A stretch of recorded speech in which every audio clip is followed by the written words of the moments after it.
বৃদ্ধাশ্রমে আশ্রয় হল জাহাঙ্গীরনগর বিশ্ববিদ্যালয়ের অধ্যাপক আব্দুল আউয়াল স্যারের। 3 সন্তানের মধ্যে মেয়ে সবার বড়। নাম রেজিনা ইয়াসমিন, আমেরিকা প্রবাসী।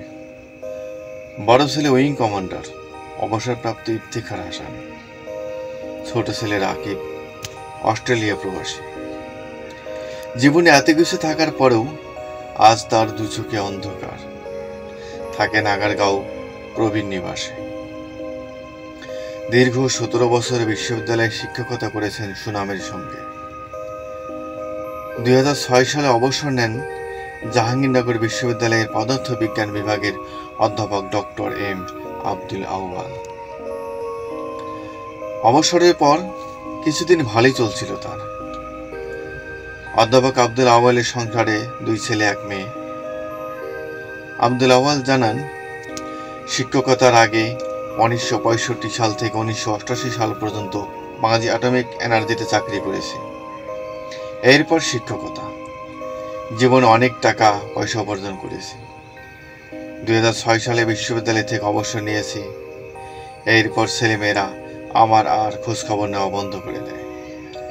কল্যাণপুর হাউজিং এস্টেটে নিজের ফ্ল্যাট ছিল আব্দুল আউয়ালের।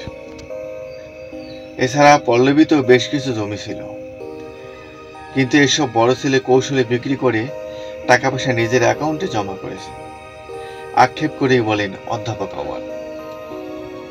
তিনি বলেন, ওরা আমাকে এত কষ্ট দেয় কেন, আমাকে নিয়ে এত ছলছাতুরি করে কেন? বলতে বলতে ডুকরে কেঁদে ওঠেন অধ্যাপক। তিনি বলেন, আমি কি এই জন্য এত কষ্ট করে ওদের মানুষ করেছিলাম? অধ্যাপক আউয়াল বলেন, চাকরি থেকে অবসর নেওয়ার পর কিছুদিন বড় ছেলের সঙ্গেই থাকতাম। ছেলের সংসারে থাকার সময় জানতে পারি ছেলে ও বউর মধ্যে সম্পর্ক ভালো যাচ্ছে না। একদিন বাসায় থাকা অবস্থায় বউর মুখে গালি শুনে বাসা থেকে নেমে আসি, আর ফিরে যায়নি। ওরাও কেউ খোঁজ খবর নেয়নি।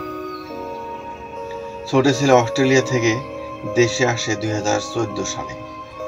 এসে মিরপুরে 1 নম্বরে একটি দোকানে আমার সঙ্গে দেখা করে কথা বলে।